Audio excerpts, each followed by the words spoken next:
and pledge allegiance. I pledge allegiance to the flag of the United States of America and to the republic for which it stands, one nation, under God, indivisible, with liberty and justice for all. Great. Well, we have introductions and announcements. Thank you all for coming. The only announcement that I have is I did bring along the Pamunkey Regional Library Board of Trustees was nominated for the Hanover Spirit of Volunteerism Award. And so with me, I brought that certificate of recognition. And we also got a nice little, what did we used to call these things we held paper down with? Paperweights. So we got this nice little paperweight, so I wanted to make sure to present that to the library. Great, thank you. To hold on for. Yeah, absolutely. Stay there. So quite a few of us attended the award ceremony. Very nice. And it was very nice. So the food was delicious. The company was better. Oh, all right, moving on to consideration of agenda amendments. Does anyone have any amendments to the agenda? I actually do have a amendment to consider. We would like to add at the end under other business, and it's printed on your current sheets, a budget amendment for consideration of the board. Okay, so this under other business, a budget amendment, this is an adjustment to the agenda that was put out initially. Correct. Do I have an emotion to approve the agenda with the addition of the budget amendment? So moved. Thank you, Bob. Do I have a second? Second. Thank you, Barb. All right, all those in favor, please say aye. Aye. Aye. All those opposed? Okay, that has passed. All right, we move on to citizens' time. Seeing no citizens, we'll move on. Board response to citizens' time, we'll move on from that as well. So now we will consider the consent agenda. We have 5 separate items on the consent agenda today. We have approval of the draft minutes from the March 18th, 2026 Board of Trustee meeting. We have the acceptance of the March 2026 Board Financial Report, the acceptance of the March 2026 warrants, the acceptance of the March 2026 monthly deposit record, and the acceptance of the March 2026 fund schedule. Can I have a motion to pass the consent agenda? So moved. Thank you, Barb. Do I have a second? Second. Thank you, Bob. Do I have any discussion about the consent agenda? Madam Chair, I have one change to the minutes. Item 14 says the next board meeting will be held on May 20th, 2026. It should be today's date, April 22nd. Okay.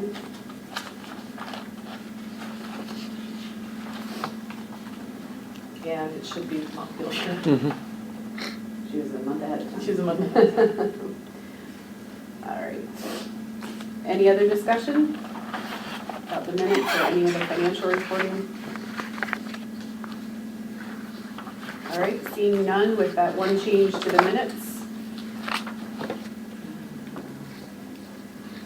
Motion to pass. I make a motion that we pass the consent agenda with the amended minutes. Okay, thanks, Barb. Do I have a second? Second.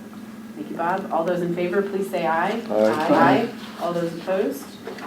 All right, moving on to our next item on the agenda is the director's report.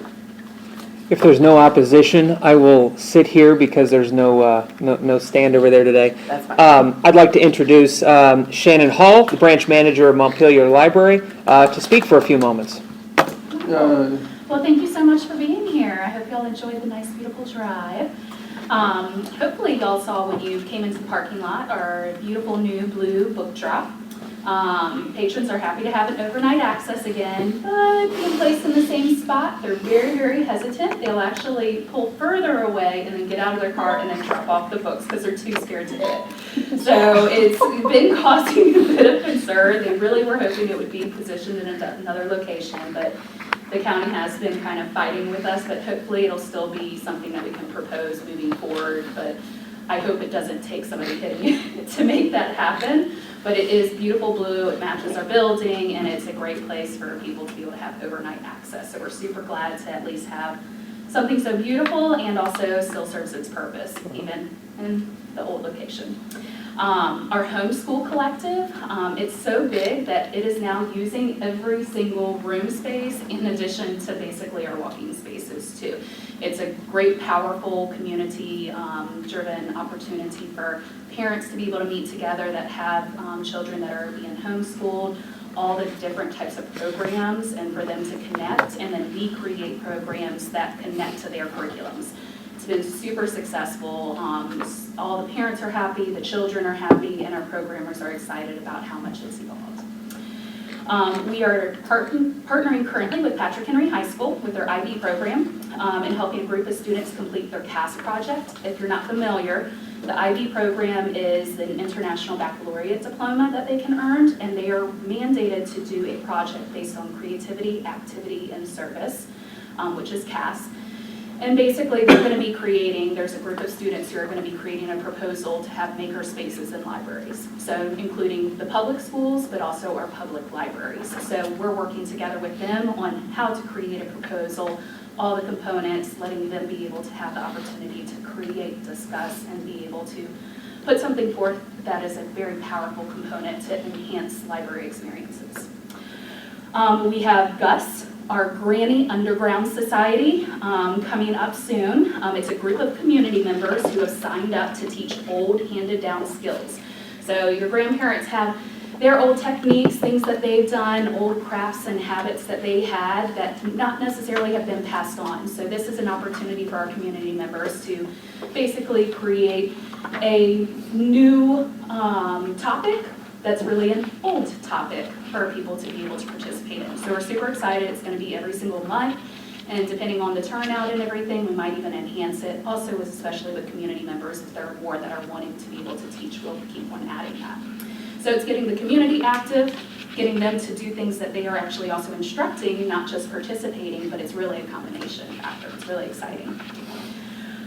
Yesterday, during Election Day, we also held an election of our own to name our library horse. So I don't know if you saw the horse when you came in, but our farm is growing at the library, and that library horse was donated, and so it needs a name. So just like we did at the last election for our cows, we did an election for the horse. And it was great fun. The parents, you'll get to see it on the next Board of Trustees where we add all of our photos and everything, because they were having a blast. They had their own little ballot station. They actually got to go behind the booth, do their vote, turn it in, and then also get a sticker. So just like their parents, they got to have an experience that was just like that. And everybody loved it. It was so much fun to watch too. Everybody was thrilled.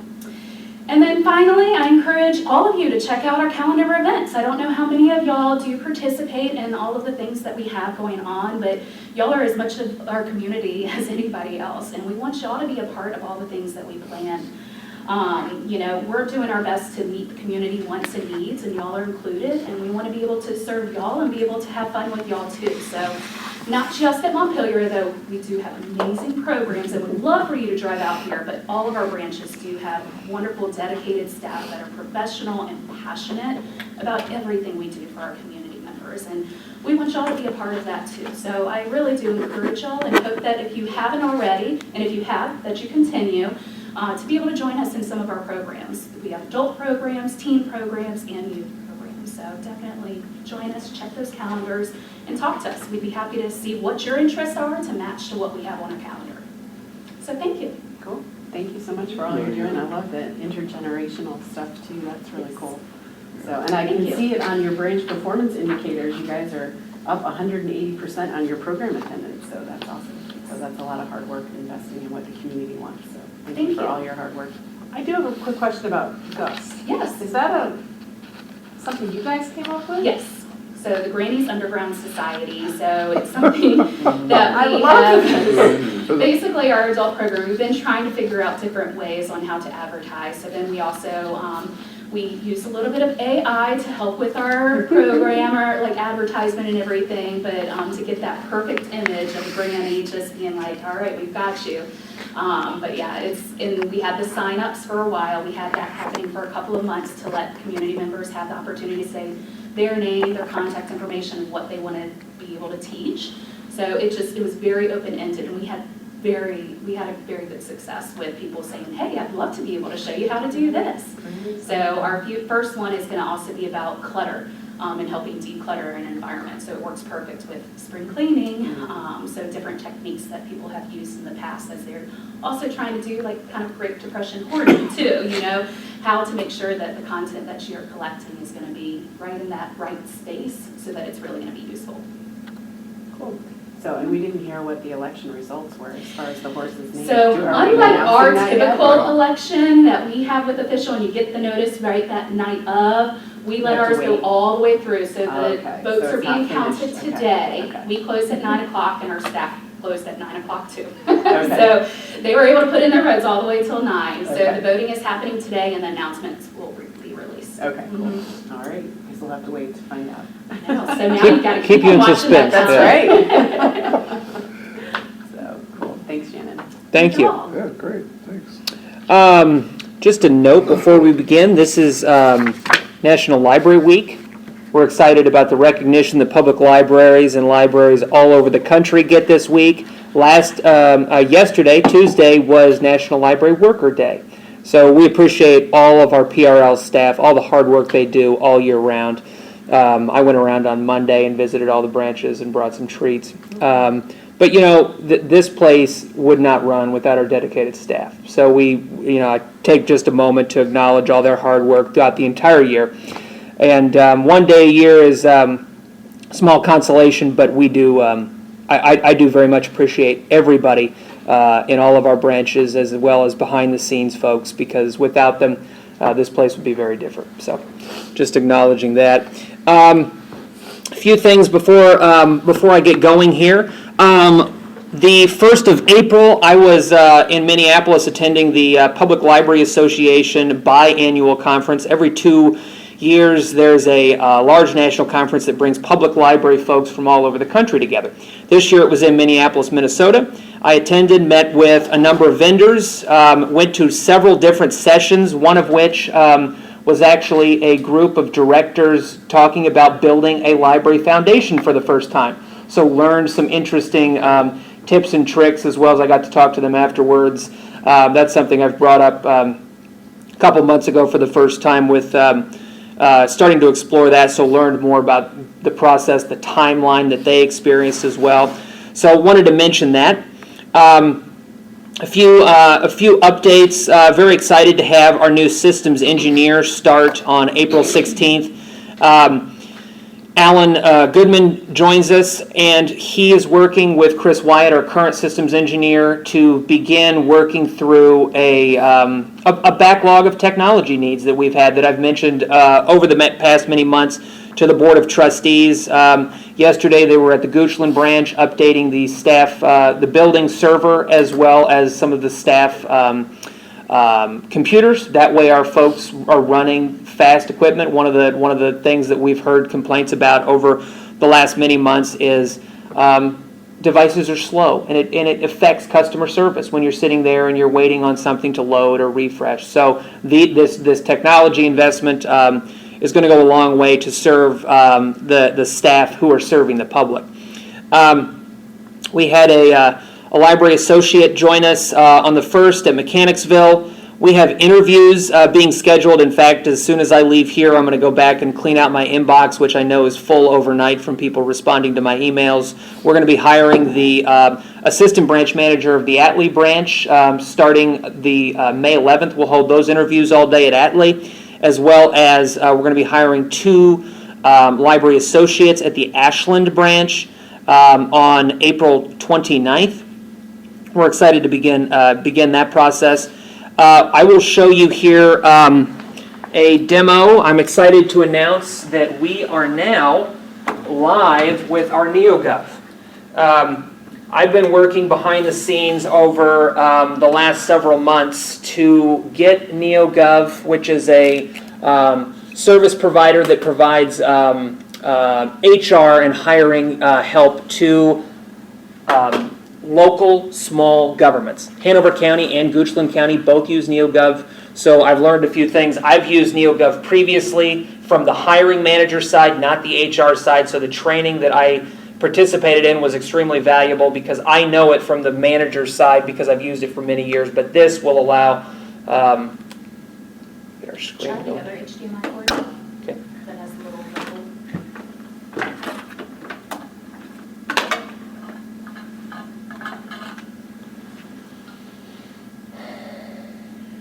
There we go.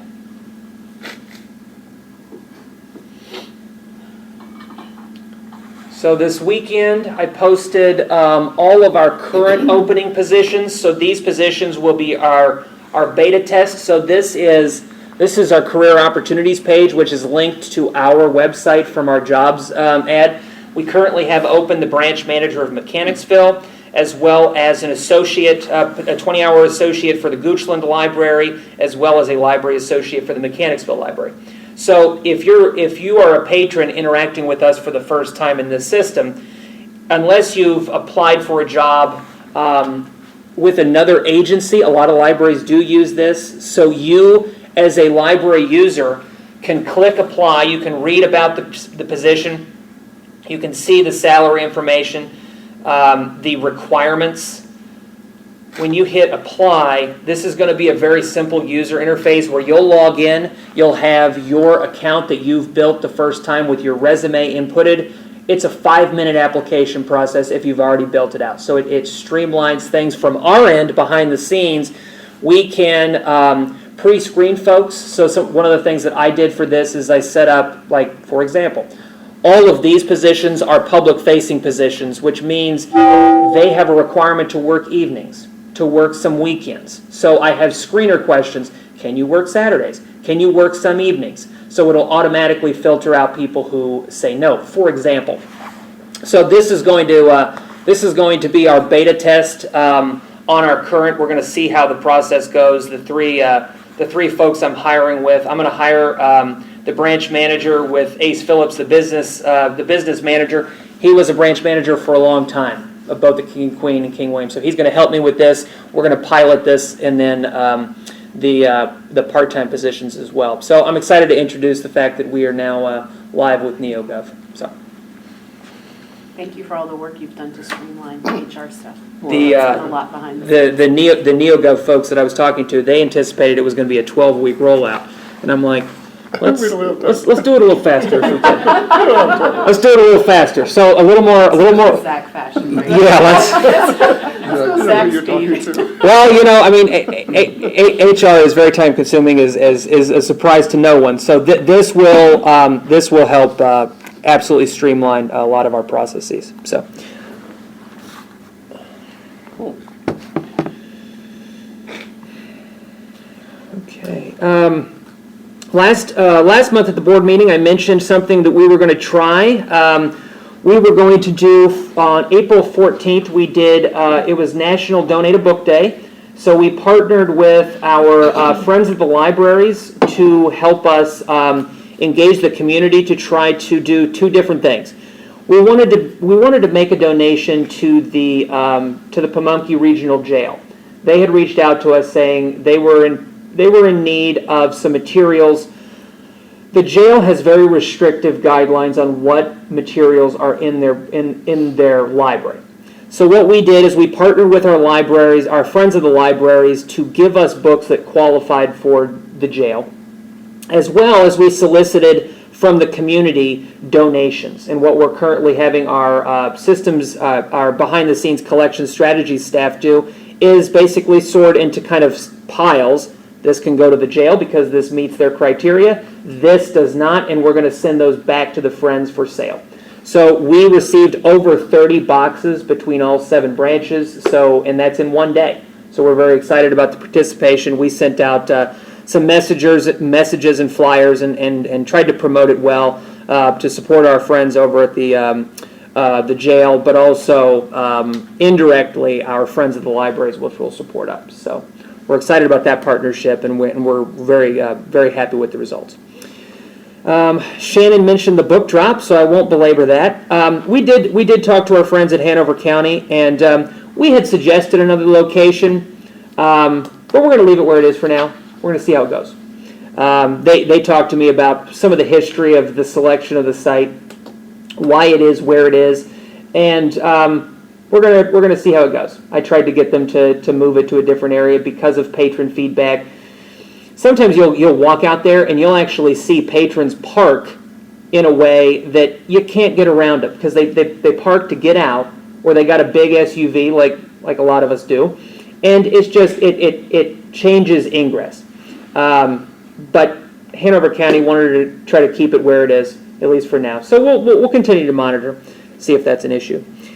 One thing I wanted to mention to the board, I mentioned a couple months ago that with some of our tweaks that we've done to our hiring system, one of the changes I made was no longer having a requirement for a Master's of Library Science degree. Instead, we will now consider it a preference, and we will be willing to look at education other than a Master's of Library Science, but also years of experience, because a lot of folks bring a lot of knowledge and a lot of experience, but they may not have the piece of paper. I had just a question from one of the Hanover Board of Supervisors member about that decision. So I just wanted to kind of explain my reasoning a little more thoroughly to the board. I've explained it to them, but I wanted to mention it to the board and anyone in the community. There's a couple reasons for this. The first one being education is valuable. There's no doubt. And you can learn a lot, and I did. I have my Master's of Library Science. I learned a lot from my degree. However, we're competing against the likes of Henrico County, Chesterfield County, City of Richmond for a lot of our top talent. I also acknowledge the fact that we have a lot of wonderful staff internally that have been doing jobs that are substantially similar to a master's degree librarian for many years. And under our old system, they were not even qualified to apply. And I felt like it was a disservice to our internal folks. One of the things I'll talk about a little bit is the survey results from both the patrons but also the staff. And you'll see our lowest scoring area for the staff is career development.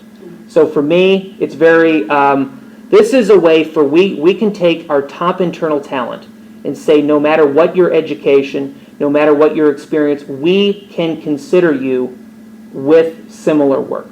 So this is my hope that we can take it as a preference. Now, I'll tell you, I made that change, and there was definitely internal pushback because, like me, a lot of our librarians spent the time, spent the money, invested in the education, and they, like I do, see the value and said, well, you know what, I'm not sure that's the right decision. And I'm not going to tell you that if this doesn't work, we can change it. We're not married to this. I will tell you that I got data from the state library. Many libraries, particularly mid-size and lower, do not have master's degree requirements for any position. I did talk to the state, the state library, making sure that we were not in any vulnerability with state aid. It has no effect except for the top. Only the director has a requirement for a Master's of Library Science. And even then, it's not a requirement. It just can affect the percentage of state aid that you get allocated. And that's only for larger systems, of which we are one. So I wanted to mention that. I've mentioned that change before, but I kind of wanted to go over a little bit of my reasoning. I will tell you that this is kind of one of those things that's bugged me my entire career. I started my management career, and I was working on my master's degree at the time. And I worked at a system that said, you know what, we'll take your education, but we'll also take your experience. And that was very valuable, and that opened up a lot of doors. Because if I had not gotten that job, my career trajectory could be very different than it is today. So I believe that libraries for a long time have said they've said they want to have a diverse staff. And yet they set up this massive barrier to entry. And I think, from my perspective, leading this organization, that is not the way I want to run it. and the fact that the marketplace, we are competing against very great systems nearby. We have to have everything in our quiver to kind of try to recruit and take the top talent. One thing we did see with our collection management librarian hiring we just did last month is we saw folks that applied that had done similarly substantial work that did not have the master's degree. We could use this as an opportunity to poach great talent from elsewhere because they don't have the master's degree and they're barred from moving up in those systems. So this could be a competitive advantage.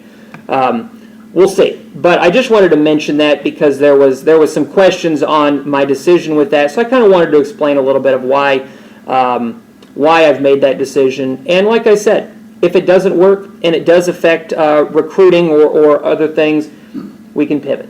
So just wanted to mention that. Zach? Yes, sir. I have a question.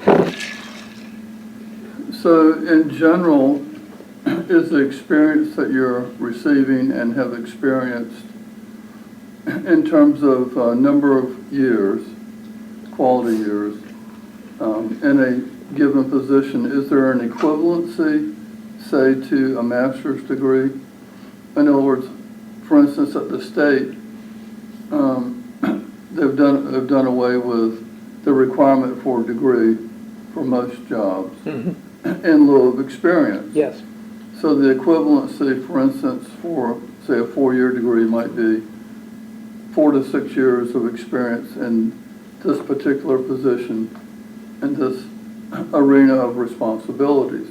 So have you given any thought to, for those jobs that we currently require, like the collections manager job or a librarian, a master's degree in lieu of, say, 4 to 6 years of experience or whatever it is that you're now hearing from And I actually your conference? And I actually did that with the branch manager position.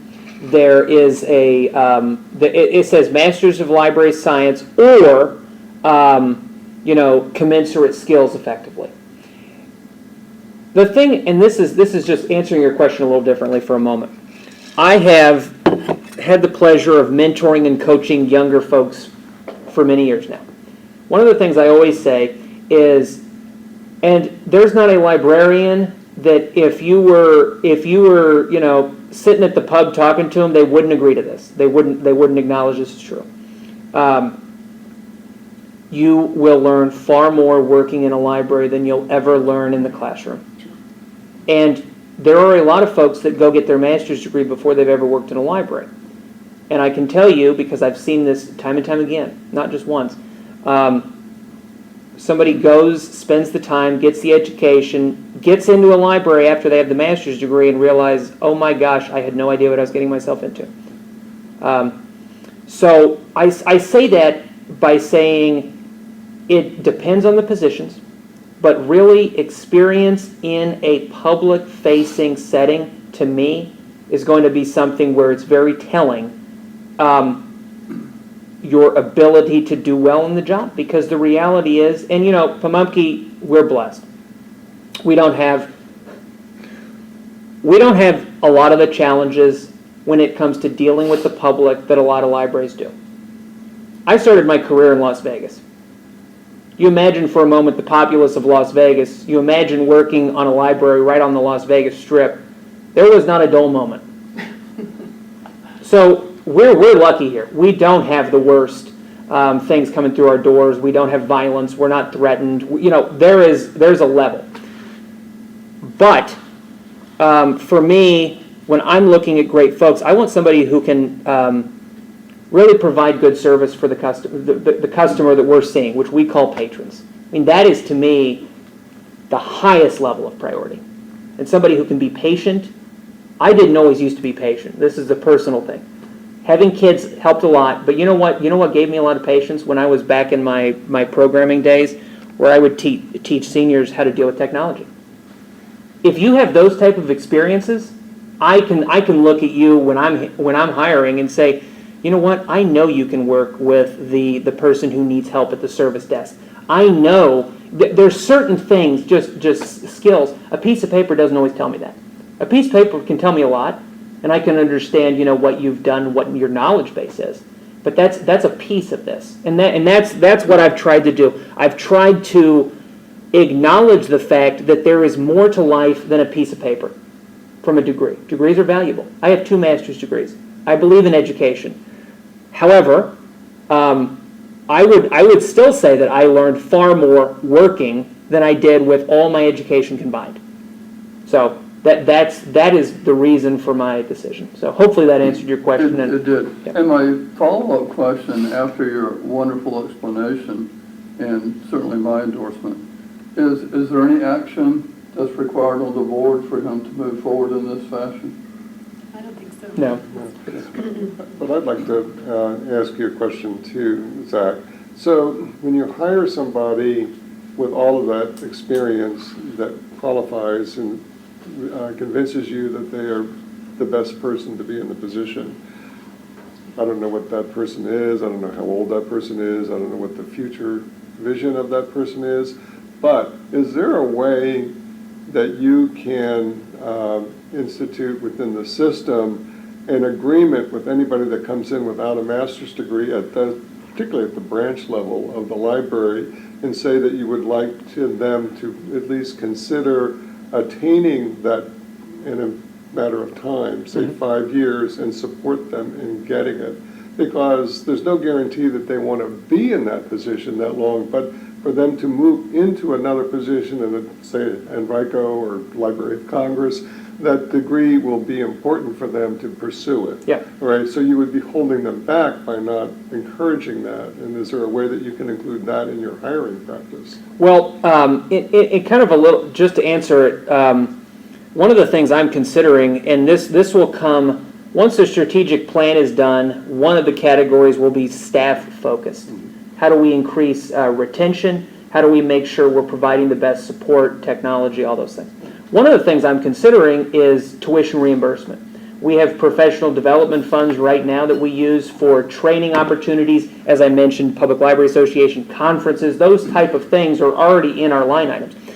So could we use that? Could we potentially talk to our friends about creating a scholarship fund, things like that, where we're leveraging different resources to kind of get them to invest? The other thing that comes with tuition reimbursement back in the day when I did it was terms of service. Right. So if you apply and you get and you're participating in our scholarship, we'll pay for your degree or we'll pay for a portion of your degree, but we would like you, on the other hand, to give us X number of time post-graduation with us. Right. So those kind of things are definitely in there. Right. It could also be something that if we set up a foundation, that the foundation could Do that. help. Scholarship Exactly. fund. And I was thinking of that Absolutely. too, because you said you were talking more about the foundation. That is certainly one role that they could play. Yeah, absolutely. But I've been involved in management for a long time, and I always wanted to try to encourage my, at least senior people, to pursue, if they can get a degree, I want to find a way to support them in getting it. And you have a risk of losing them because of that degree. Yeah, absolutely. And I did, all right? But still, I think it's an important thing to help them in those positions. Absolutely. Okay. Just one more thing here briefly. The Hanover County Administration has asked, and I've agreed to participate every month. I'm going to meet with Brett Sherdine, the Deputy County Administrator for Hanover County. I'm going to meet with him one-on-one every month. We're going to talk about the library in a little more depth. We meet pretty regularly now, but usually we're working on a project. We want to talk logistics. Sometimes it's just informal conversations, but these are going to be very much structured in a informal one-on-one setting where we're going to talk about these things. Hanover County and Pamunkey Regional Library obviously have a ton of things that are connecting us all the time, so this will help us kind of find those new opportunities as well. I'm also going to talk to our friends at Goochland County and at least extend the offer. I also attend the department head meetings of Hanover County every month, or when I'm out, I'll send a designee for Pamunkey to make sure we're represented in those meetings. But so anyway, so this is a continuation of our our good relationship with our partners at Hanover County. So I wanted to mention that. Other than that, that's all I have for today's director report. That's great. Are there any questions from the board or Zach about anything? All right, moving on, we've got legal counsel. I do not have any updates today. I'm happy to answer any questions that you have. Thank you, Dennis. Does anybody have any questions for Dennis? We're just glad to see you, Dennis. Thanks for Keeping us coming. on track. Got interesting times coming. All right, we'll move on to the standing committee reports, starting with the financial committee. Financial committee met and we discussed financial policy. That's about it.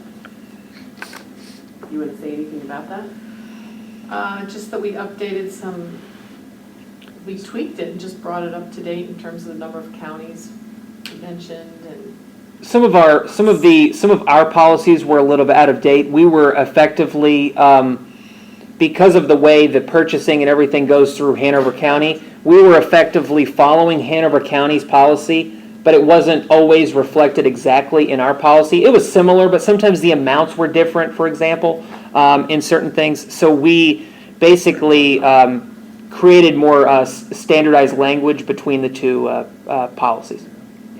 So the staff worked on that initially, and then we're going to take that to Ms. Shawver and Get kind of a other review. outside Yeah. people to get a little bit of feedback for moving forward with those financial policies. So, okay.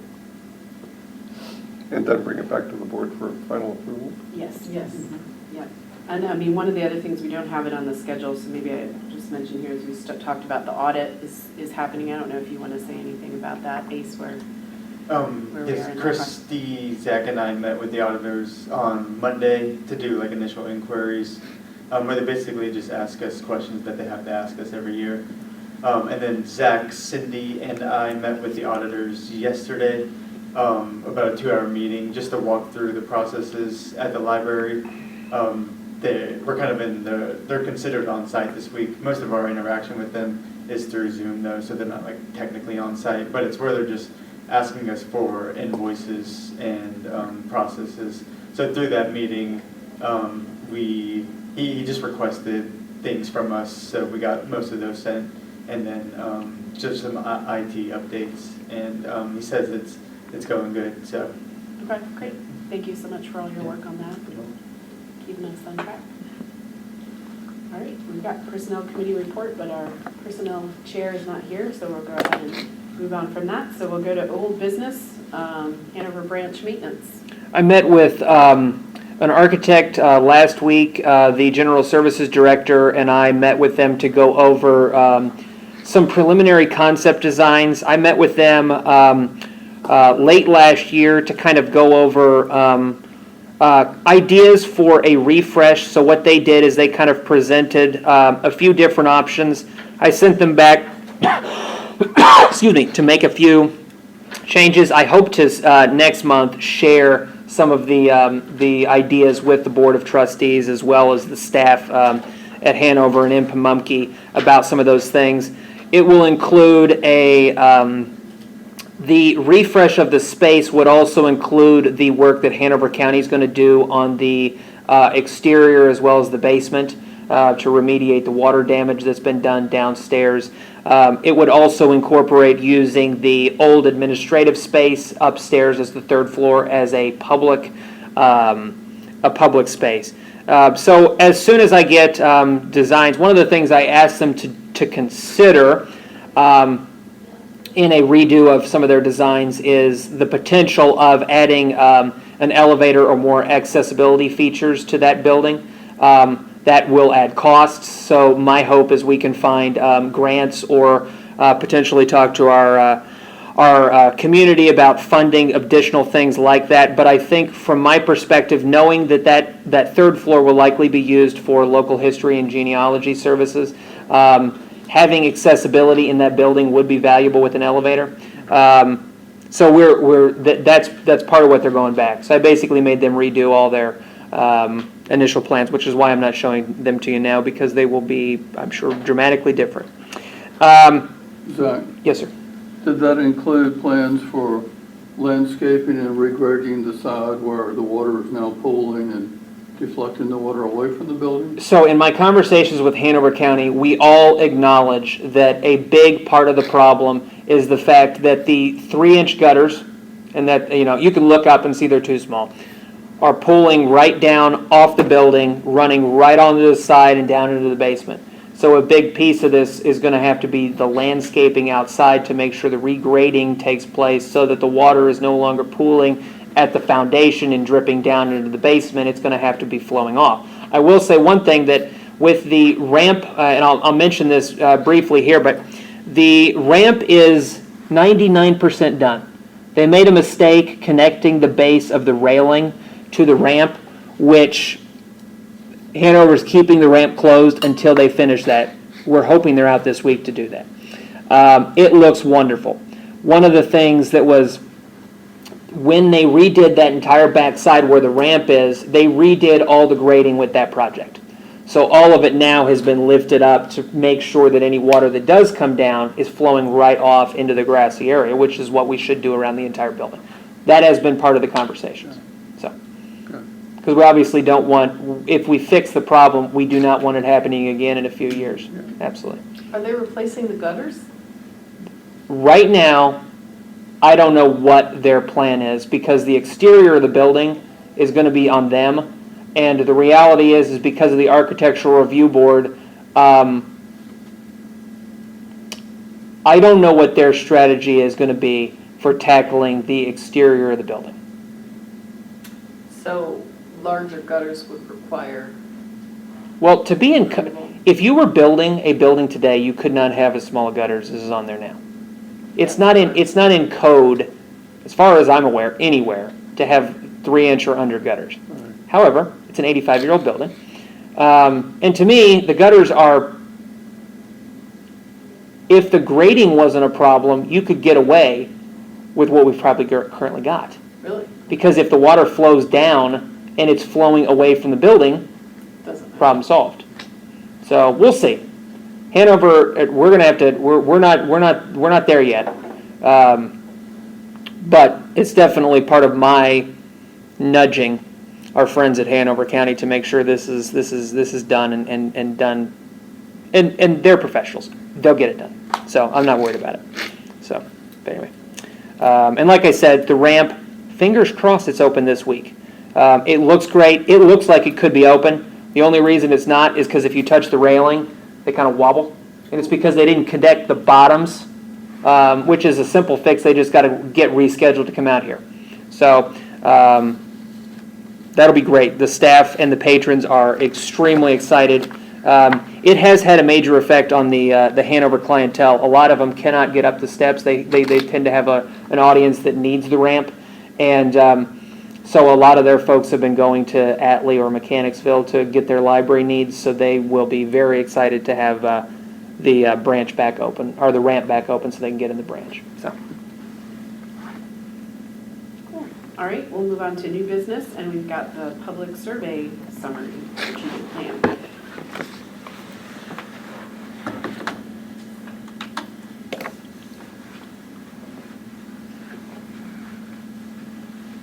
Okay, so as the board knows, we ran a public survey asking our patrons in the community what they wanted for the library. This went in tandem with our town halls. As soon as we finished the town halls, we put out a survey that kind of captured the same things we were asking about in our town halls. And so I kind of wanted to give some highlights.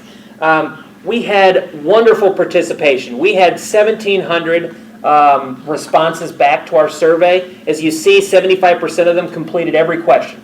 There were some questions that in reading the comments I could tell, for example, we talked about teen and youth programming. Some people said, I don't know, like, I don't have a kid. Like, and literally that simple. So there's some of these that were just kind of skipped because they weren't particularly relevant to that community member. But overall, wonderful participation. So I'm going to give some high level of the survey. So who participated? You see here about 40% of our participants were over 65. Gus. And we Gus, yes. We all know that our audience skews a little older from other surveys that we've done, and we ask this demographic question. The reason I always ask demographic questions is because I like to see who are our engaged folks. Because then that can tell me, just looking at the statistics, you see kids are low. Now, they're not all answering our survey, granted. But you start to look at younger adults, about 10% of our participants. So that is skewing potentially the data. So I just look at that just for my own internal knowledge to say, you know what, this is a wonderful sample, but it may not be representative for every audience.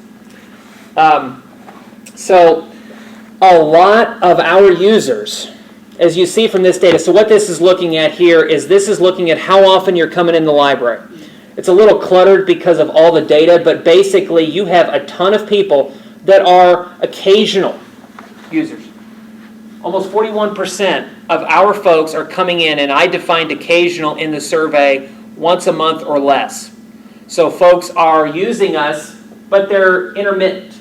A lot of our patrons, over a third, are coming in every couple weeks, which makes sense because of our checkout schedule, so those folks coming in with book checkouts. A good chunk, about a fifth of our patrons, almost 20%, are either daily or every week. So we have some mega users, we have a lot of regular users, and then we have more intermittent users. We have 5.5% of our users only interact with us digitally. So they're only using our content either on our website or on Hoopla or Libby, as an example. So this is an interesting metric. This will probably come as no surprise. This is our participation for the survey. Atlee is number one with 31%, Mechanicsville 22%, Ashland 16%, Goochland 11%, Montpelier, Rockville, our digital-only users in Hanover are all making up single digits. So we see our top two circulating branches obviously have the most participation here as well. So that demographic is skewing our data a little bit here, which is good to see later on because there are some things that having Atlee as an example as our newest branch, having a third of the survey respondents coming in from Atlee explains to me some things that I look at and say, you know what, I feel like we're a little lacking in this, but the survey results don't show that. And it's because our Atlee branch has, for example, a teen space. Some of our surveys say, I think we're doing great things on teen. And at Atlee, we are. And a lot of our branches we are. But there's some where there's probably investment that could be used and could be needed. So going into the results themselves, how would you rate the condition of the buildings? 50% of our patrons say excellent. Doesn't need to change anything, or only minor changes is the way we defined excellent in the survey. Good is another 40%, and then 10% makes up fair, poor, or very poor. So you see, generally speaking, our patrons find our spaces in our libraries very good, very welcoming, very up-to-date. So that's great to hear. Just a few comments that I kind of pulled out. The spaces themselves are excellent, great overall environment. I love the meeting rooms, perfect for tutoring and community events. Clean and organized, welcoming every time I visit. Some of the more constructive feedback, some of the buildings are showing wear and tear. More study rooms and quiet spaces would be helpful. Furniture is worn out and could use updating. And other libraries in nearby counties feel more modern. So you're kind of seeing some good comments and some bad comments there. And you know, the reality is these comments are from they're representing all of our branches. So this feedback that's coming in is from our entire population base. So taking that into account. How would you rate the quality, variety, and availability of our library books and materials? So a third of our patrons say excellent.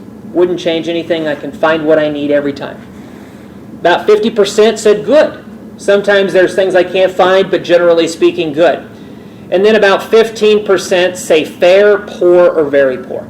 So overall, generally positive feelings about our physical and digital collections. Some of the positive comments. I love being able to request books. What a great service. Our shared collections make it easy to get what I need. More constructive feedback. I would like a larger selection of audiobooks. More current releases and variety would be helpful. and then collection feels limited in certain subject areas. So there's some positives and more constructive comments. How would you rank the availability, reliability, and usefulness of our library's technology and digital services? Computer, Wi-Fi, printing, digital resources, and online services. Now, right here, you'll see excellent, almost 50%, good, low 40s, fair, poor, and very poor come in at about 10%. So this is one of those areas where I look at the demographics very hard and say, how is that skewing this data? Because when I talk to staff, been working behind the scenes to update some of our systems. Currently, our mobile printing barely works. There's only one branch that currently can run it.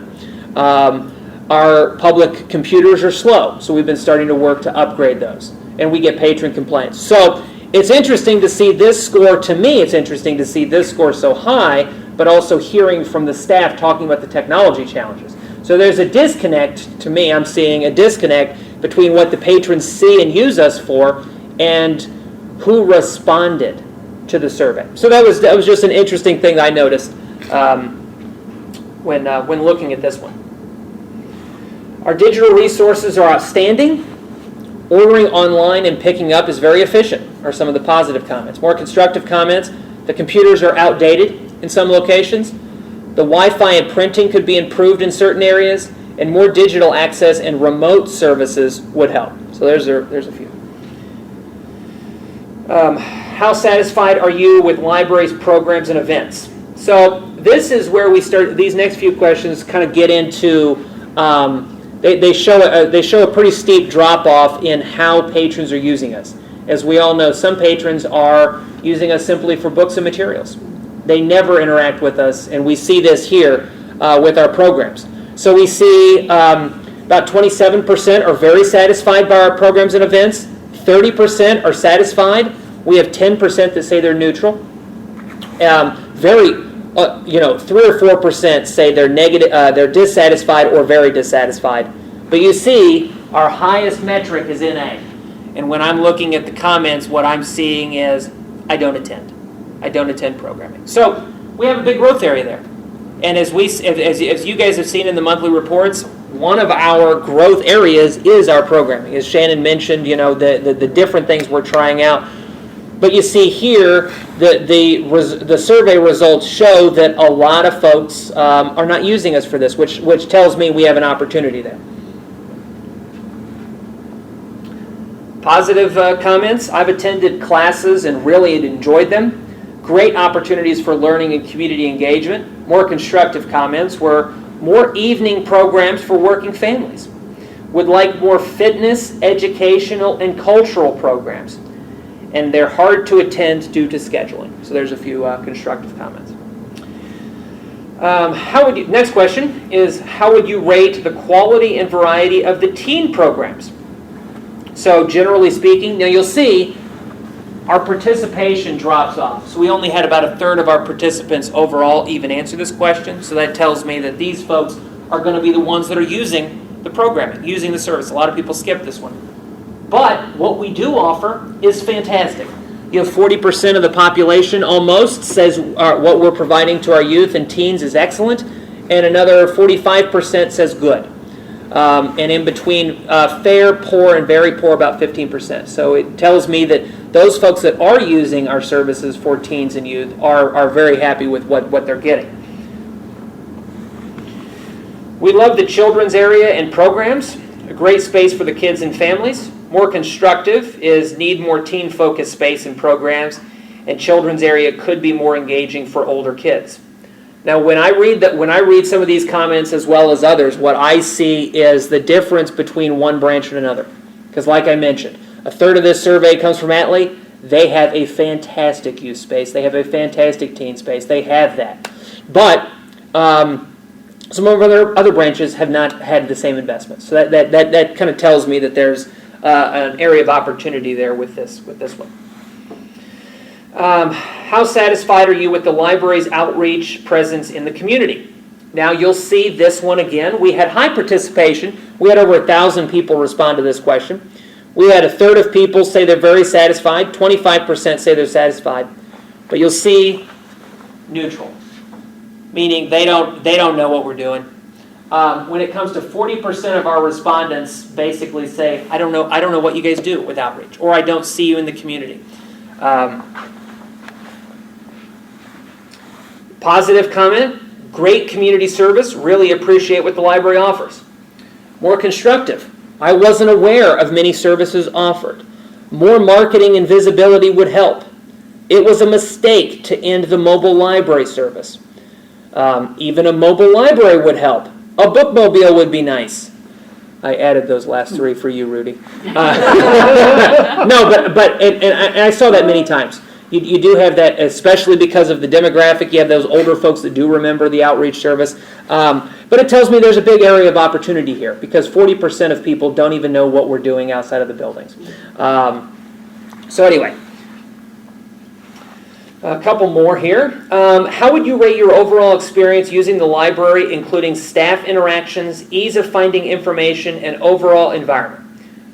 When I first was visiting branches, talking to folks, both in the community as well as the staff, I asked them, what are we doing well?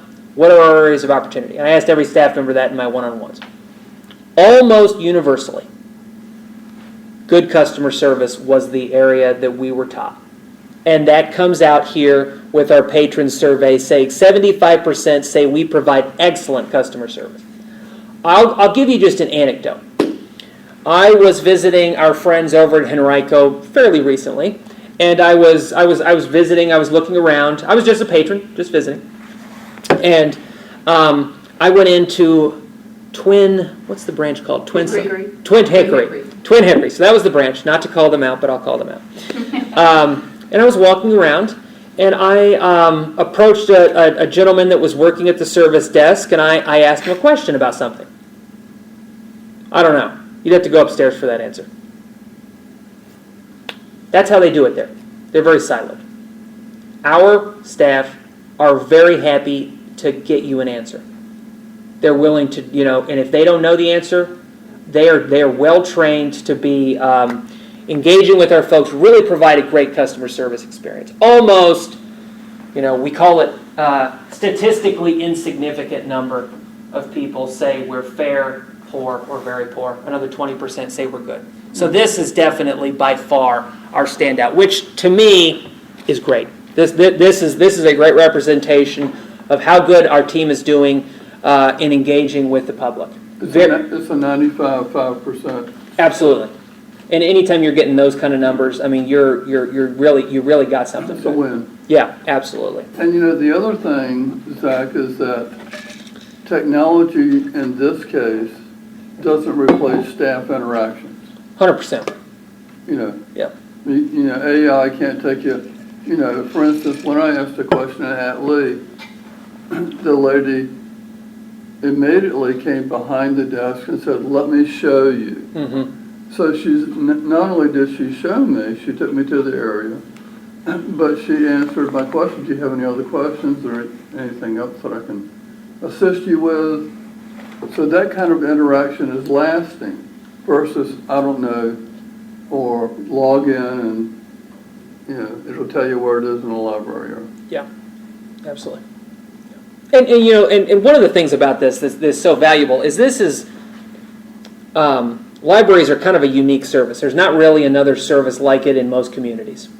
And this is the only interaction that a lot of our patrons have regularly with their local government. And so for them to have such a high view of what we're doing as a public service is immensely valuable for that from that perspective. So when we're talking to our funders and the supervisors, looking at this is hugely valuable because it means that their constituents, the people that are putting them into office, are saying what a value this library is. So it just helps us when we're talking to our partners as well. So. Some positive comments. Staff are always friendly, helpful, and welcoming. The library is clean, organized, and easy to use. One of the best library experiences I've had.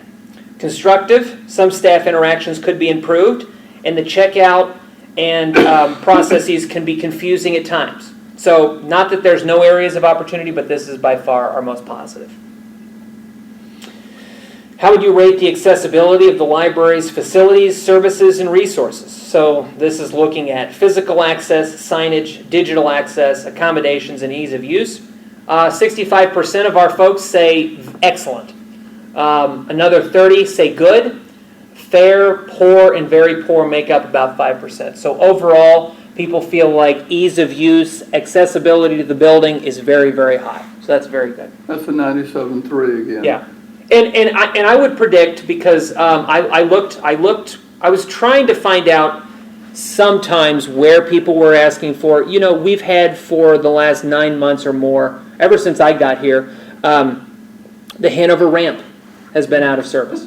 So we know that there's those anomalies that are in here. Now Hanover's grouping was fairly small statistically, but it's still, we can acknowledge that we kind of have those anomalies that can be entered into the data. Facilities are accessible and easy to navigate is a positive, and appreciate the clean and organized layout. More constructive comments are better signage would be helpful to find resources, and parking and accessibility improvements needed in some locations. I will tell you that I've heard parking complaints, particularly about two of our locations, the Ashland branch and the Atlee branch. Now that Juan Tacos is open, yeah, some of them are a little nervous about that, but good for Juan Tacos, not for our parking. But anyway, so it's definitely things for us to think about and consider in the future as well. How would you rate the quality, accessibility, and usefulness of the library's local history and genealogy resources and services? The collections, the database, the research help, and the programming. Now, you'll see again here, our respondents are overwhelmingly positive. Excellent, 40%. Good, 40%. Fair, poor, or very poor, about 20%. This is a fairly low, a lot of people do not use us for this.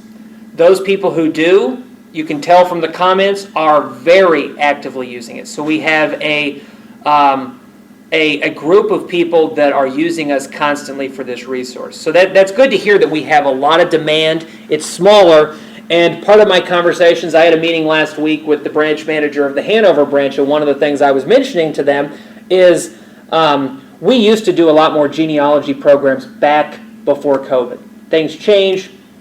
We kind of let some of them lapse. My view is we're going to start those back up again. As we invest time, as we invest resources, as we bring in the Heritage Society into the space, we're going to reimagine what that can look like so that the community can benefit more from local history and genealogy. The reality is, and this is true for me too, I don't know I want to use something sometimes until I'm told why I want to use it.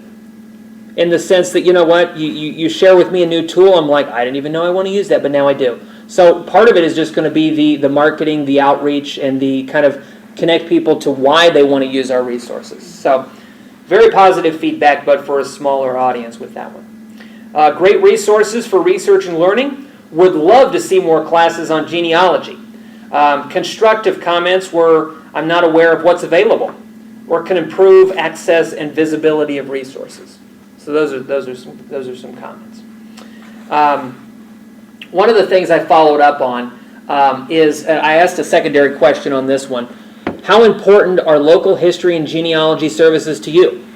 Very important, 15. 25% say important. Neutral, about a third of our patrons don't have an opinion on that. They say it's not. Or slightly important or not important. So we have about 40% very important, a bunch aren't. So it just gives a little more color to who is using that service. Overall, our overall strengths, we had 96% of our patrons say that our customer service is good or excellent. So this is by far our highest metric. Our facilities and accessibilities are very strong, in the low to mid 90s, 92 to 95% range. Our technology services are performing well with an 89% ranking from our patrons. Areas of opportunity, books and materials, 50%, 56% said good. I think we can move that along to excellent, so that's an area. Youth and teen services, 83% have a positive view. but a massive portion of that population are not using us for that or don't know that we have that. So there's an area of our growth that we can look at, as well as local history and genealogy. 80% have a positive view, but many people are unaware of the service at all. So there's definitely an area for us to kind of grow. So really, looking at the public's comments as well as the sentiment, overall, very good feedback from the public is part of this process. A third of our patrons never attend programs. That's probably our biggest opportunity for growth. Making sure we're doing programs, innovating on our programs to bring in things that maybe aren't bringing in people now. As we look at our VA 250 programs, and I don't know this, but I would predict that's probably bringing in some folks that weren't necessarily coming in before. Our outreach, almost 40% of our folks are neutral on it, which tells me there's a big visibility gap. People aren't aware of what we're doing, if at all. Local history, 40% view it as important. It's niche but valuable. Our user behaviors, 60% of our folks are over 55 years old that are responding to this, and that fits in line with our demographic data that we've had from other places. The majority of our folks are coming in about once a month, and between Atlee and Mechanicsville, that's 50% of our user base for this survey. But that's fairly consistent with what we see in other metrics. So there's just a few data points. Any questions?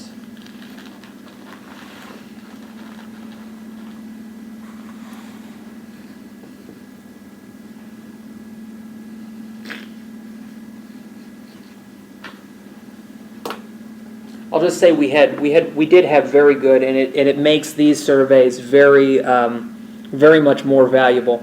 We had wonderful participation and people really taking the time to think about their answers. You can tell from the comments, there are some comments that are like a narrative. So they really were taking the time to kind of lay out some details. People listening to this later won't be able to see this wonderful visual that I will show you. This is the comments. 370 pages. My hope is to publish this. The problem is, if I was to give this to somebody in its current form, it's almost unusable. So I have to figure out a way to compile the data from this, just the way the spreadsheet comes out. But we'll get there. So, any questions before I move on to the staff survey? So one of the things I wanted to do with the staff survey is take the temperature. Where are we now? My view is we're probably going to do this annually for the next several years, so that way we can measure what we're improving on. If we're not improving on something, figuring out why, because we have comments exactly like we did with the patron surveys. So that's what we're going to go over. Quick question. Yes. Was this completely anonymous? It was. Okay. One of the things I told staff early on when I was proposing this is I wanted this to be as honest as possible. I'm the only person that's going to see this in the raw data. I'm going to share the results with the managers, but the reality is if you've worked with somebody for a while, it's very easy to figure out who said that. And what I don't want is there to be this fear of, not that I think this would happen, but nobody ever wants retribution, reprisals, you're just a sad sack that complains all the time. I don't want any of that. So I'm looking at it, removing the emotion of working with people. I'm just looking for... You want honesty. Yeah, looking for information. So this was totally anonymous. I did say in the survey that if you want to share who you are so that I can follow up, do it. And there are several of those. And we're going to work on those. Of the 60 responses, so was that like half of part-time, or do you know at all? Was it full-time, part-time? Because it's anonymous, I did not ask the question, are you a full-timer or a part-timer? However, some of the comments, you can tell what they do. You can tell they're front-facing because they complain about, this specific thing that only the front-facing folks are dealing with, as an example. So The first question was, how well does PRL currently equip you with the resources needed to serve patrons effectively?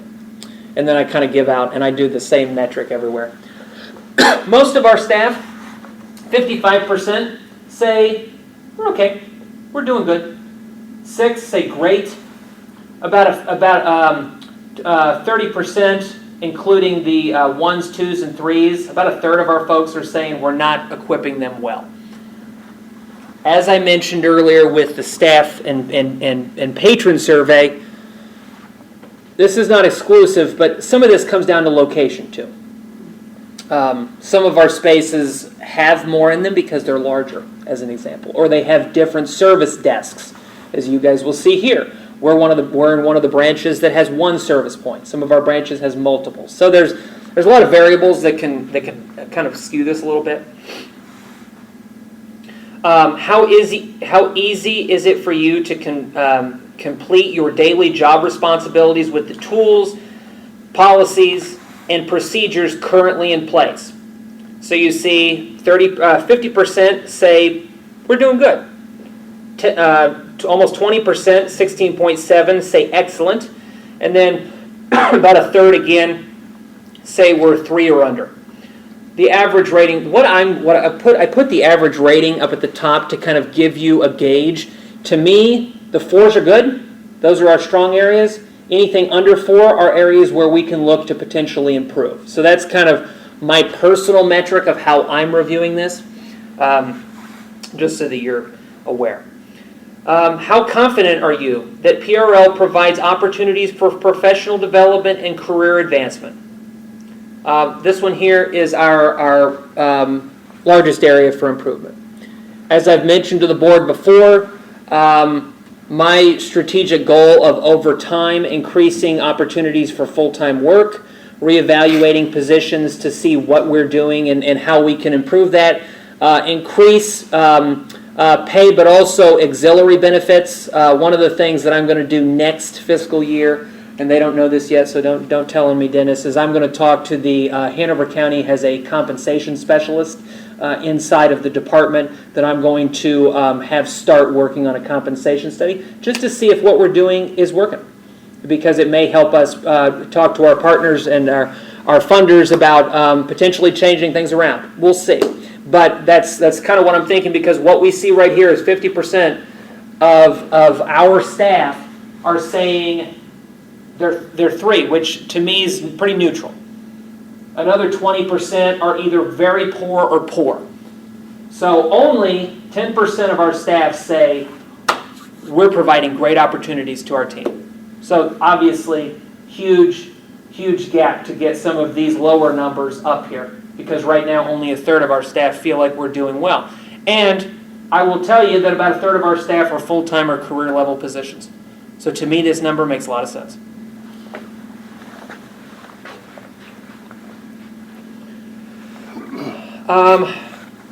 One of our highest areas of just performance. To what extent do you feel a sense of belonging at PRL?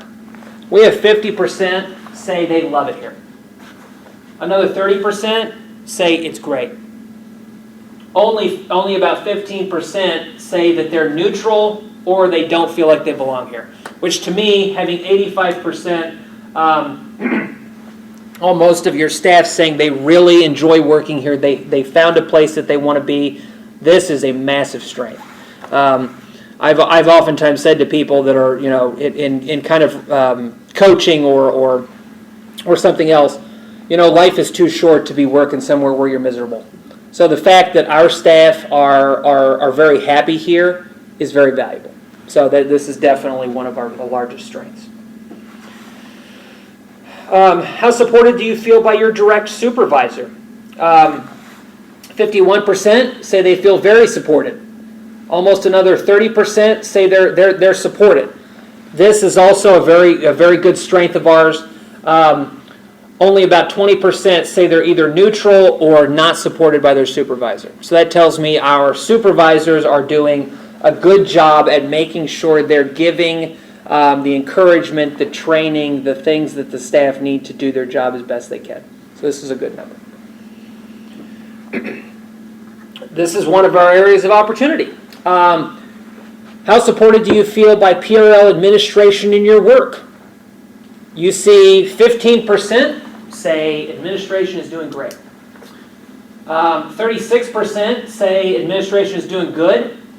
Most of our staff, a big chunk of them, say we're either neutral to poor. So this is an area where we have room to grow. Some of the comments, and it's not just me in admin, but as the leader in admin, most of this comes down to things that are fixable that I will work to fix. Some of them are things that I've mentioned to you all before, and there were some funny comments where, one of the comments that stuck in my brain is, a year ago I would have said this is a 1, but now it's a 3. So, the reality is this is the battleship that we're turning. It doesn't turn in a day. We know that some of our areas of improvement, communication. There are several comments in this section. Oh, I appreciate the weekly announcements that Zach does. Or, and it's not just me, it's everybody. Working to improve communication, working to improve training opportunities with our work group that's dedicated to training, making sure that everything's consistent. And trying to give a voice as well. One of the things that I've been really striving towards is, and as particularly in the work groups, is a great example of it, bringing in staff from every level of the organization and every location to make sure that we have representative voices. The last thing we need is all of admin sitting around a desk making every decision with no input from anyone else, because that's horrible for morale. And that's what's happened in the past, which is probably why this is partly low. So this is going to be a really great metric for us to follow year to year, because it's one of our lower numbers at 3.5. So looking forward to working on this one. How effectively does PRL administration communicate system-wide decisions and priorities? So this was another area where we can improve. This has been a challenge for many years, and it's some of those things where it gives us a great view. Most people think we're neutral. Then you have about 50% that say we're doing good or great, but 50% that don't. So we have obviously some room to grow in this category as well. Luckily, we don't have anyone that says we're doing poorly. So we'll take that win. How valued do you feel for your work at PRL? About 25% say very valued. About 36% say they feel valued. 28% say they're pretty neutral. And about 8% say they're either not valued or definitely not valued. So this is an area where we're watching it. Some of the comments in here very much come down to the desire to feel like they belong at a place and can stay long term. There's very much a feeling in some of these answers that the part-time staff want to move into a career position, want to move into a full position or a benefited position, and they don't see that opportunity. So this question is definitely reflecting a frustration for some of our folks that feel like, I don't feel like I can make a difference here because of where I'm at. How confident are you in PRL's direction and priorities for the future? 16% say very confident, 50% say pretty confident, 23% are neutral, and then about 13% are either not confident or very not confident. So we see fairly high numbers here, but this is obviously one of those things that I will watch year to year with the expectation that if we're doing things right, we should see this number grow over time. Okay. And that's it. Any questions on the? I just wanted to make an observation because I'm data-driven. What I've noticed in every one of these surveys, there's 5 to 8 people who consistently marked 1 or 2. Yeah. And the 3, the neutral as you call it, consistently there was about 14 to 16 people who said it's neutral, and everybody else was in 4 or 5s. So the inference there is that the same people in every survey who are unhappy, and there's 5 to 8 of them out of the 60, mark 1s and 2s, and the same people who are on the fence always mark 3s on every one of them. It's human nature. I'm not happy here, I'm not going to be happy anywhere else. But then everybody else is over here. Yeah. So that's the summary of your numbers Yeah, for those in here who weren't paying attention. yeah. Well, and I will say, I mean, Thank you, Zach. You're a team player. what I will say is you're totally right. And I think for me, what is more valuable than the number itself is using it as a snapshot over time to see improvement. Because the reality is like you say, there's always going to be people who say, oh my gosh, things are awesome, glowing rainbows, right? And then there's the other side that's Eeyore, that's always like, nothing's right, oh, woe is me. Like, you're always going to have that balance. There's 5 to 8 of them. And we probably have a bunch that are on this side. We probably, so to me, as long as we're taking a snapshot over time and we're seeing increase, acknowledging the facts that there are outliers both on the good and the bad in everything, it's just human nature, like you say. But over time, the goal is to use these as snapshots to see that we're improving. And it's almost consistent where the Tiggers are at and where the Eeyores are at. Absolutely. Absolutely. To use a library Disney term. Yes. Yeah. Program. Yeah. It's all about program. Any other, That's good, Dana. yeah, any other questions? Excellent. Okay. Thank you, Zach. Yes. We're also very proud of you for handling this in-house. So, Probably saved. it was Probably a lot. saved. It was, but it is worth it. And I think I mentioned this, and if I didn't, I mentioned it in my head. Part of the reason to do it in house is not just to save a bunch of money, but it's also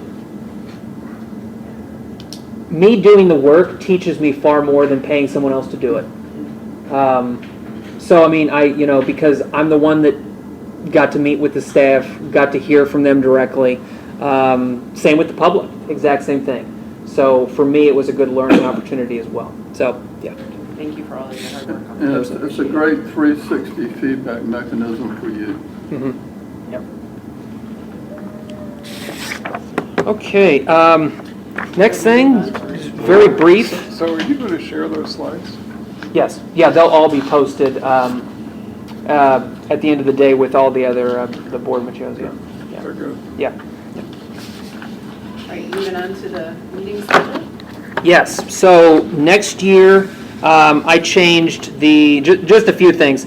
I changed our meeting schedule date from the third Wednesday, where it currently resides, to the Thursday. The reason I did that is to make sure we weren't competing against Goochland or Hanover's Board of Supervisors meetings.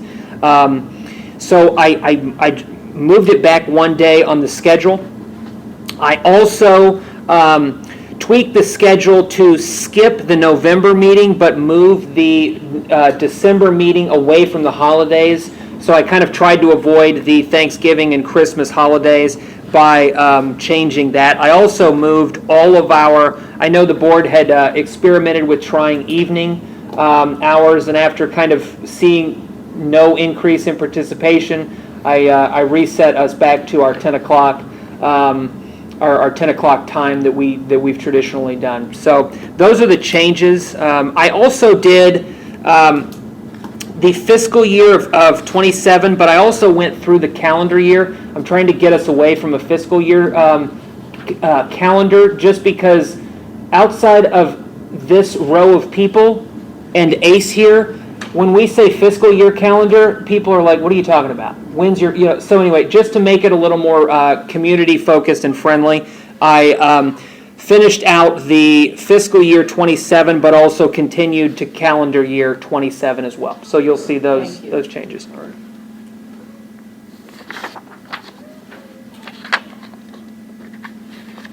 So one of the things that Zach also included in here is we talked about how in the past we have tended not to have a November meeting, but an early December meeting, and just have one meeting in November, December time. So that's also reflected on the schedule as well. So So in general, does Thursday mornings work for members of the board? Yeah. Yeah, I know, Dennis, you also tried to get to our meetings. Is the change to a Thursday, is that? Yeah, that will create fewer conflicts Okay. for me in the office, so. Okay. Great. So what is the next step? Do you need us to approve this at this meeting? You don't have to if you want to take it back, because we do have time before the end of the fiscal year. All of our current scheduled meetings will stay exactly the same, so they'll stay on through the end of the fiscal year. So if you want to sideline this to get more input from the trustees that aren't here, that's fine. We can vote next time. I'd like to wait until next time. Yeah, sure. Okay. Another thing we had talked about is in the past, we've also missed one of the summer, or the board has tended to just have one meeting in July and August versus two. So Zach went ahead and put 2 dates on the calendar, but maybe that's something that we also want to consider whether we want to.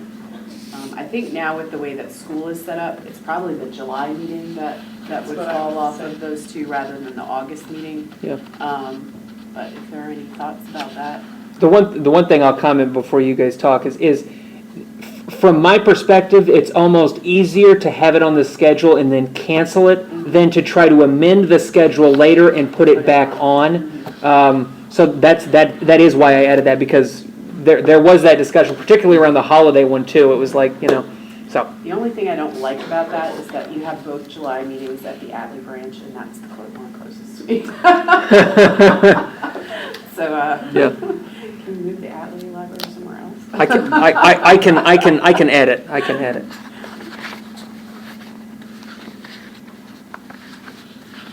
That's just personal. we get it. You don't see Goochland on here, Oh, right? not a couple- Well, it is. It there a is, couple of actually, times. Goochland's making a It's all Yeah. line appearance, Right. twice. We just want to make sure that there's rooms in the hotels out there, Because once you go, you don't want to leave. There you go. Okay. All right, so yeah, Zach, let's put this on the old business for the next meeting to actually vote and approve it, and we'll give time for the other three to give their feedback as well. Great. Okay? And I see you put finance committee meetings on here too. I did. I know the personnel committees have been more ad hoc Yeah. than the finance. So for the finance committee, Barb, I did basically continued them kind of in the same convention. I moved them to the Thursday previous because they were the week before. Yeah. So that if you want changes to that, just let me know. That's great. Okay, great.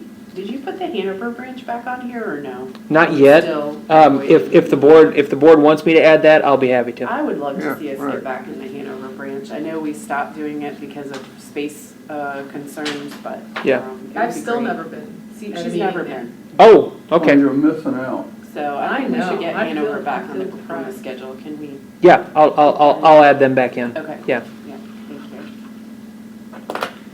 We had a nice lunch after that meeting. Okay, over the cafe. All right, so then you also, the holiday schedule? So this is a draft. We would publish this on our website, but this here is an internal document. Basically, this is keeping our holidays. This is going to go through fiscal year, the next fiscal year, but also the end of the calendar year. I printed out our current, just so you could review it.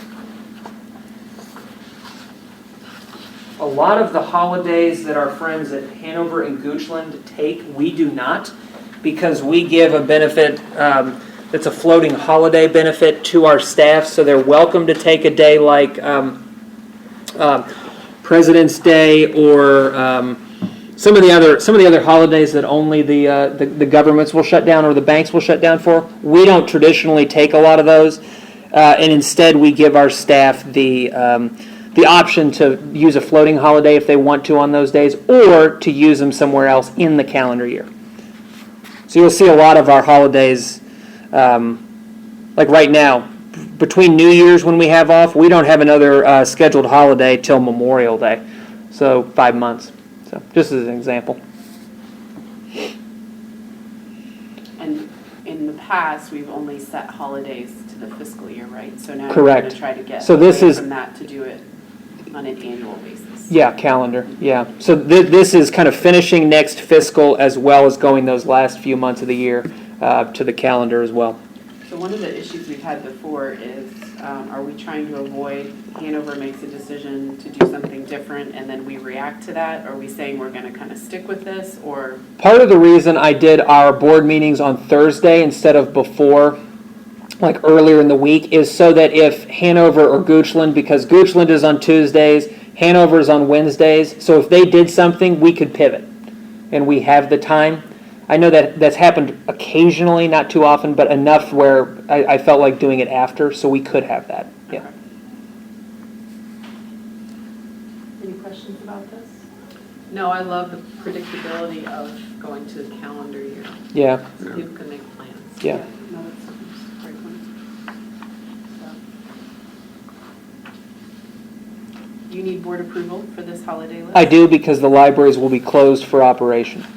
Or I'm going to ask for board approval. Yes. I assume, I would say yes. Board, is this something we want to go ahead and approve, or do we want to wait on this like we are doing for the meeting schedule? I see no reason to wait because this looks exceedingly normal. Okay, yeah. Well, I mean, the appropriate That dates. It sounds All right. So logical. Yeah, so do I have a motion to pass the library holiday schedule as proposed? So- Moved. All right, thank you, Barb. Do I have a second? Second? Thank you, Bob. All right, all those in favor, please say aye. Aye. All those opposed? Okay, seeing none, this holiday schedule is passed. Thank you, Zach, for putting that together.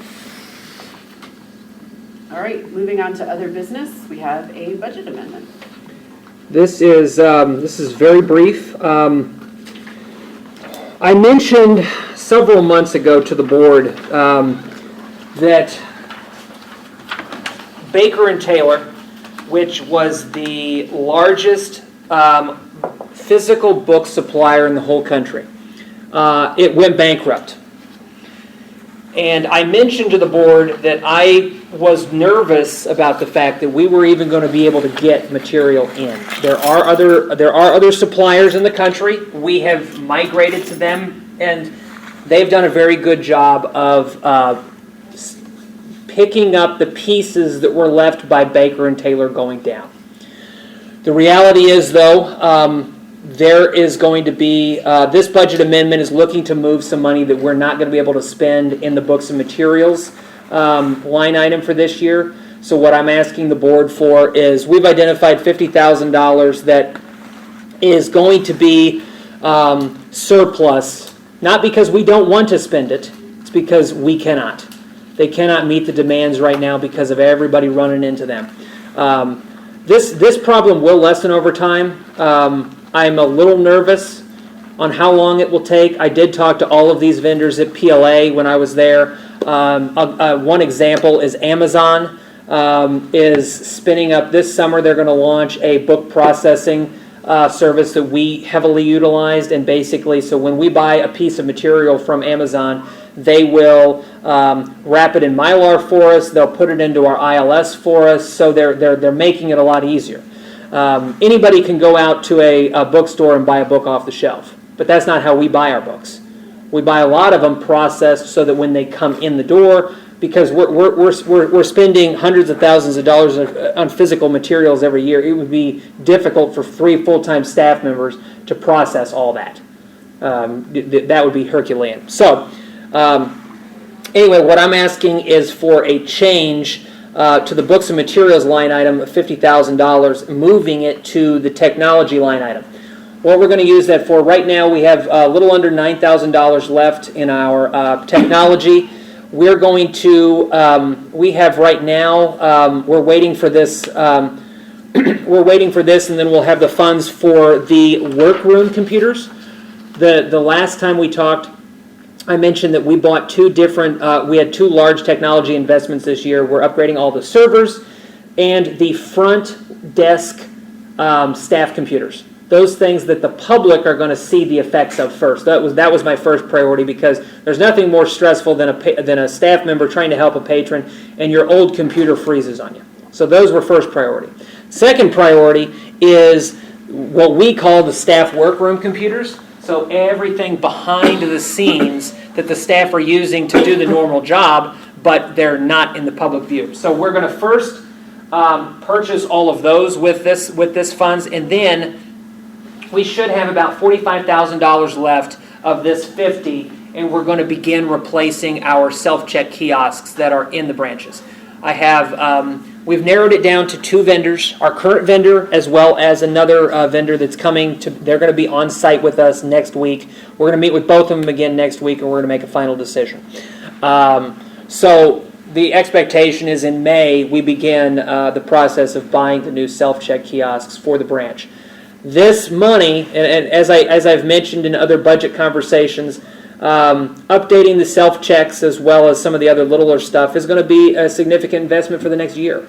So as we go forward, we will probably have another budget revision in May. Right now we're meeting with all the department heads to kind of identify this. The reason we're doing this one now is because it was a big one-time thing, and it allows us to move quicker. Because if we wait till the end of May, we're getting up to the end of the fiscal year, and it just makes it more challenging for us. So that's what this budget, and that's why this reasoning is. I'm cognizant of the fact that there's people that will hear this and say you're cutting the book budget. That's not what we're doing. We literally cannot spend this money. So that's it. Okay, and in the initial budget that we passed, this money's actually coming from the reserve fund, correct? There was a similar amount, it's like 49,000 and Yeah. change, yes, from the reserve fund for books, and that was at the beginning of the fiscal year. Right. So effectively, if you were looking at it just numbers, we weren't able to spend that, so that's being Right. repurposed effectively. And we did that because with King William withdrawing and wanting to be able to kind of cover, make sure we were still able to cover books and materials. Understood. Okay. Do you have any questions about that presentation? Makes sense. Okay, do I have a motion to go ahead and pass this amended budget? So moved. All right, Rudy, thank you. Do I have a second? Second. All right, thank you, Bob. Second. All those in favor, please say aye. Aye. All those opposed? Okay, seeing none, it has passed. Thank you. Thank you. Is there any other business? All right, seeing none, we'll move to the last point on the agenda, which is the adjournment. Do I have a motion to adjourn? So moved. Thank you, Barb. Do I have a second? Second. Thank you.